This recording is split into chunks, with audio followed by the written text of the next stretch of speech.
Hey, my name's Alec and this is Druid Dice. Go ahead and come on in. Get comfortable. Because today, we're getting dirty. Dirty pours. We're doing dirty pours.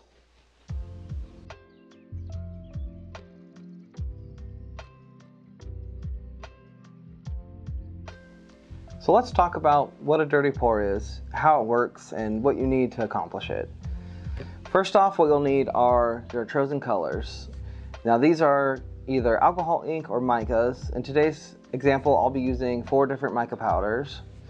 To combine them together, typically you would mix them separately with the resin that you'll be utilizing, and then combining them either in a single cup or in multiple cups in order to get the swirl effect. Now, the downside with that is some colors can overpower other ones, or even worse, you can end up with just a brown mix mash of colors that get smashed together. So it's definitely a good technique, but not the best way to achieve a good dirty pour. I find you get a lot better results if you either use the cup technique in a more shallow cup. That way you can do 1 dice at a time. Now, the drawback to that is your ratio won't always be the same, which with a dirty pour isn't so much of a concern because what you're trying to achieve is a good combination and swirl of the colors, so you get a lot of good depth and texture to your dice or resin art. I prefer using a split cup. If you're interested in these pour cups, you'll see a link down below to our shop at druiddice.com where you can pick up some. So what we're going to do is, this is a 4-chamber, so we've got our 4 separate colors. We're going to mix the resin individually for each one in their own cups, and then we're going to fill our 4-chamber dirty pour cup with an equal amount of each color. Now if you want some variation, you can definitely do different level amounts. Don't feel like you're tied into doing an exact quarter ratio for each color, or if you're doing any sort of dirty pour, you kind of want to mix it up, have some fun with it.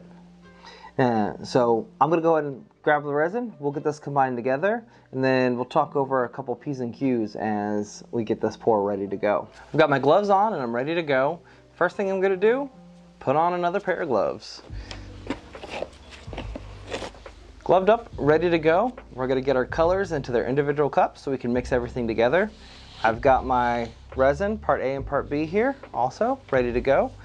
So let's go ahead and get the lids off of here and get going. Now, one of the most important things you want to be careful of when you're doing a dirty pour is being aware of your time. Because as you're prepping all your individual colors, you're going to hit a time wall depending on what resin you're using. For instance, with this polyurethane resin that I'm utilizing, it is a 5 to 10 minute work time, so we gotta go fast. Otherwise, we'll get some flash curing. And flash curing is no fun at all. All right. So before I even mix my 2 parts together, I'm getting my cups set up for all my individual colors. Now typically I would use a silicone cup for mixing, so that way I can reuse it. But through the magic of the movies, people like seeing what's going on. So I've got you set up there. So we've got all of our colors separated out. I've got each one into its individual cup and individual popsicle sticks, so that way you don't have to worry about any cross-contamination of the colors before you're ready to mix everything. Now, the most important step before you get started is timing your resin. I'll have a video linked below once posted of how to clock your resin so you know when the best time to start a pour is after mixing both your part A and part B. Typically for a dirty pour, you want to go right in the middle ground between its work life. You want it to still be thin enough to have a little bit of blending and mixing, but not so thin that you just end up with a mica mud or alcohol mud. Because when you mix the rainbow, you get a beautiful brown. So we want to avoid that. We want to make sure each color has a chance to shine through on its own. So I'm going to go ahead and mix these 2 parts. Since this is a quick resin, You don't have to wait a long time before everything's good to go. I've got my mold off to the side here and my pour cup. Let's go ahead and get started. Now remember, make sure you're following the guidelines for your resin and your safety data sheets.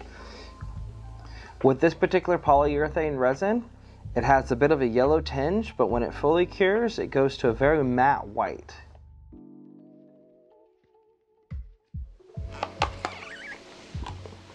All right, so now I'm just gonna go through and make sure each of my individual colors are nice and thoroughly mixed.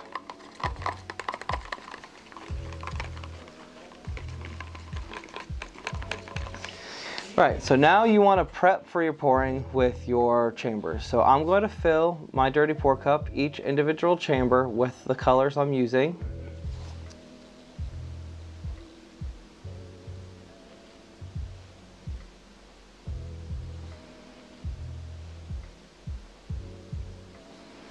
There we are. So now we've got all of our colors set up and ready to go.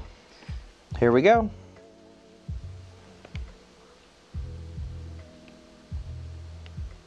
And you can see as it flows out of the chambers, you get this really nice blended effect. Now, if you're wanting more color separation, you'd want to wait till the pot life of the resin had passed. You can see I'm just filling it all the way up, and then we're also going to hit our cap.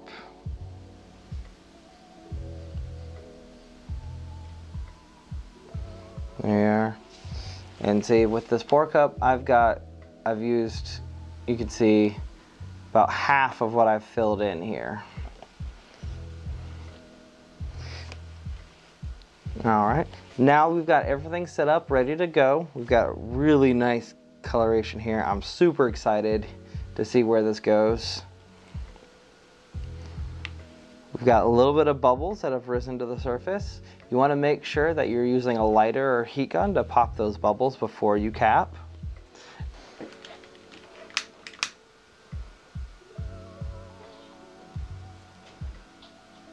And you're just hitting the surface of each die just to break the surface tension. And through the magic of wearing 2 pairs of gloves, we can cap this and get it into our pressure pot. So with the cap, let's see, we've got a little bit of resin on each of our wand faces, so that way we're not capturing any air when we put it on there. We're lining up our keys, plopping it on there, and then just giving it a little bit of a shimmy.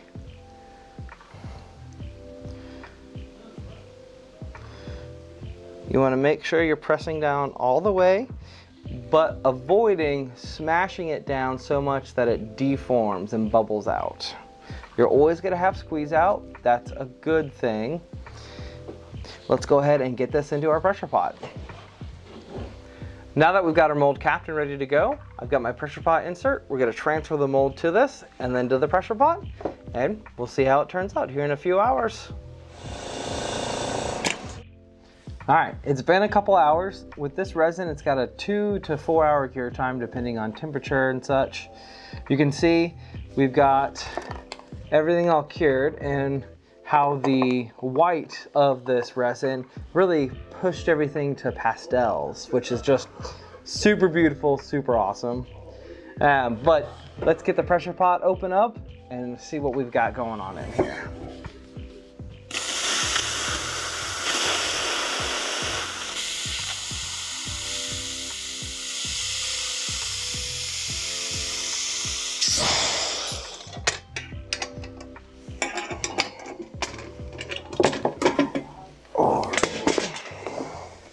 Here we go. This is the best part of any casting because it's, you know, casting is not a science. It's more of a black magic.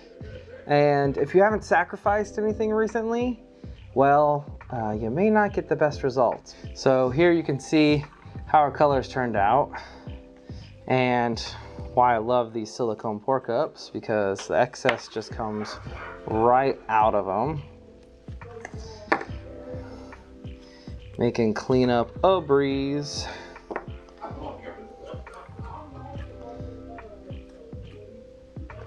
There we are. So then just a little bit of wispies left behind you gotta grab. I typically hit it with IPA just to rinse out any residue that might be present. And then it's good to go.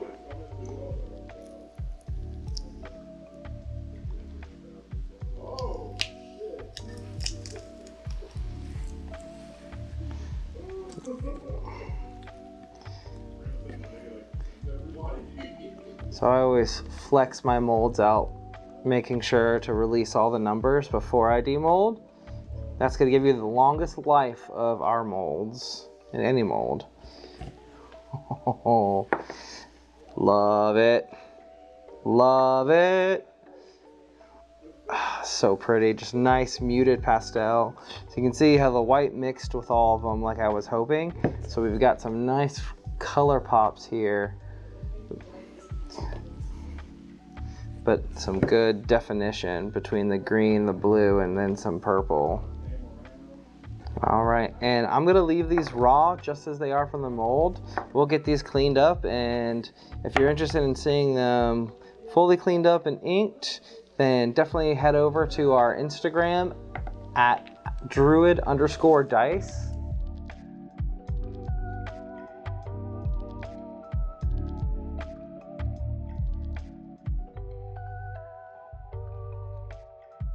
I do say so. We made some beautiful dirty pour dice today.